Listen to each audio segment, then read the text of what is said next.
اعوذ باللہ من الشیطان الرجیم بسم اللہ الرحمن الرحیم ما جعل اللہ من بحیرۃ ولا سائبۃ ولا وسیلۃ ولا حام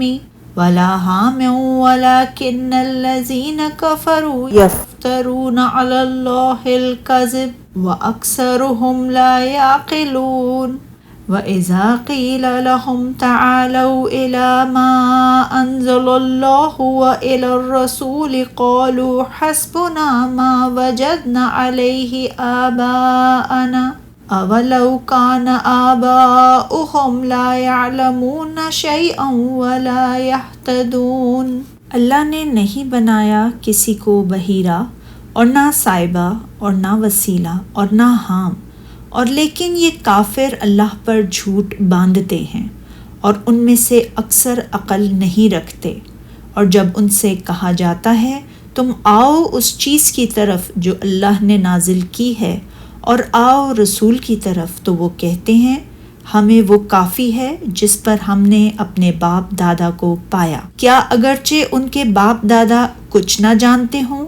اور نہ وہ ہدایت یافتہ ہی ہوں، تو بھی وہ انہی کی پیروی کریں گے۔ امام بخاری رحمۃ اللہ علیہ نے سعید بن مسیب کی روایت کو بیان کیا، بحیرہ اس جانور کو کہتے تھے جس کے دودھ کو بتوں کے لیے وقف کر دیا جاتا تھا اور کوئی آدمی اس کے دودھ کو نہیں دھوتا تھا، اور سائبہ اس جانور کو کہتے تھے جسے وہ اپنے معبودوں کے لیے وقف کر دیتے تھے اور ان پر کوئی بوجھ نہیں لادا جاتا تھا۔ فرماتے ہیں حضرت ابو ہریرہ رضی اللہ تعالیٰ عنہ سے روایت ہے، رسول اللہ صلی اللہ علیہ وآلہ وسلم نے فرمایا، میں نے عمرو بن عامر خزائی کو دیکھا، وہ اپنی آنتڑیوں کو جہنم میں گھسیٹ رہا تھا۔ یہ پہلا شخص تھا جس نے جانوروں کو سائبہ بننے کی رسم کی داغ بیل ڈالی تھی۔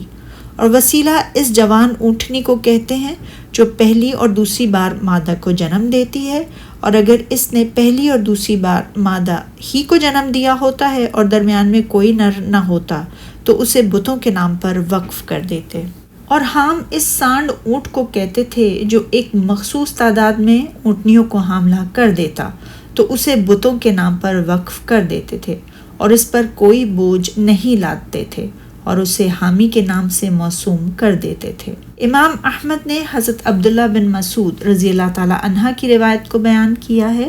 نبی اکرم صلی اللہ علیہ وآلہ وسلم نے فرمایا، بے شک جس نے سب سے پہلے جانوروں کو سائبہ بننے کی رسم ڈالی اور سب سے پہلے بتوں کی عبادت کی، وہ ابو خزا عمرو بن عامر تھا، اور میں نے اسے دیکھا کہ وہ جہنم میں اپنی آنتڑیوں کو گھسیٹ رہا تھا۔ یہ پہلا شخص تھا جس نے حضرت ابراہیم خلیل اللہ علیہ السلام کے دین کو بدلا تھا اور سرزمین حجاز میں بت داخل کیے تھے۔ اس نے لوگوں کو بتوں کی عبادت کے ذریعے سے تقرب حاصل کرنے کی دعوت دی اور جانوروں وغیرہ کے بارے میں ان جہلانہ رسوموں کو رواج دیا، جیسا کہ اللہ تعالیٰ نے سورہ انعام میں ارشاد فرمایا، اور انہوں نے اس میں سے اللہ کے لیے ایک حصہ ٹھہرایا جو اس نے کھیتی اور چوپایوں کی شکل میں پیدا کیا۔ بحیرہ کے بارے میں علی بن ابو طلحہ نے حضرت ابن عباس رضی اللہ تعالیٰ عنہ سے روایت کیا ہے، اس سے مراد وہ اونٹنی تھی جو 5 بچوں کو جنم دے دیتی تھی۔ اگر 5واں بچہ نر ہوتا تو اسے ذبح کر کے صرف مرد کھاتے، عورتوں کو اسے کھانے کی اجازت نہ تھی، اور اگر 5واں بچہ مادہ ہوتا تو اس کے کان کاٹ دیتے اور کہتے یہ بحیرہ ہے۔ سائبہ کے بارے میں امام مجاہد فرماتے ہیں، جس طرح اونٹوں میں سے بحیرہ تھا اسی طرح ایسی بکری کو سائبہ کہتے تھے، اس فرق کے ساتھ بکری نے 6 بچوں کو جنم دیا ہو، اور اگر 7ویں بچے کو وہ نر یا مادہ یا 2 نر بچے جنم دیتی تو اسے ذبح کر دیتے، اور اسے بھی صرف مرد کھا سکتے تھے، عورتیں نہیں۔ محمد بن اسحاق لکھتے ہیں، سائبہ سے مراد وہ اونٹنی تھی جس سے مسلسل 10 مادہ بچوں کو جنم دیا ہوتا تھا، اور ان میں سے کوئی نر نہ ہوتا تھا تو اسے چھوڑ دیا جاتا تھا، اس پر سواری نہ کی جاتی تھی اور اس کی اون نہ کاٹی جاتی تھی، اس کے دودھ کو نہ دھویا جاتا تھا، ہاں البتہ صرف مہمان کے لیے اس کے دودھ کو دوہا جاتا تھا۔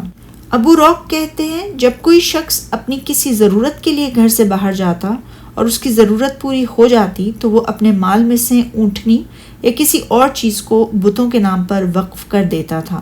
اور اگر وہ کسی بچے کو جنم دیتی تو اسے بھی بتوں ہی کے نام پر وقف کر دیا جاتا تھا۔ صدی نے بھی کہا، ان میں سے جب کسی شخص کی ضرورت پوری ہو جاتی یا اسے مرض سے شفا حاصل ہوتی یا اس کا مال زیادہ ہو جاتا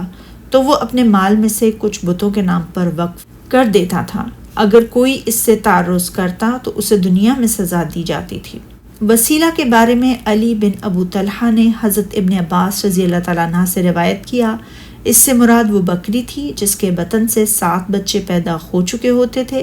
7ویں بچے کو دیکھتے کہ اگر وہ نر ہوتا تو اسے مرد کھاتے،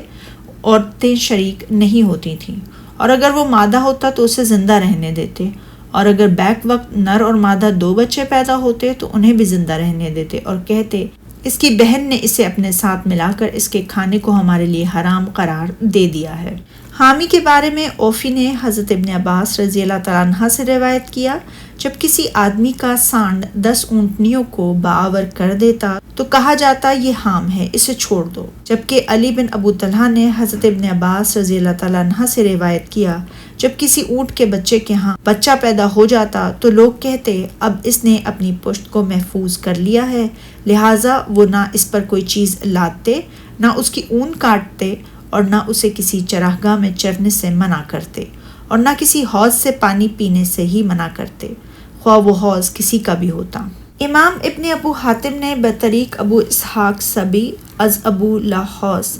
جشمی ان کے والد مالک بن نزلہ سے روایت کیا، میں نبی اکرم صلی اللہ علیہ وآلہ وسلم کی خدمت میں بوسیدہ کپڑوں میں حاضر ہوا تو آپ نے فرمایا، کیا تمہارے پاس مال ہے؟ میں نے عرض کی جی ہاں۔ آپ صلی اللہ علیہ وآلہ وسلم نے فرمایا،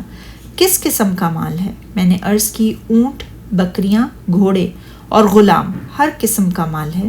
فرمایا، جب اللہ تعالیٰ تم کو مال عطا فرمائے تو وہ تم پر نظر آنا چاہیے۔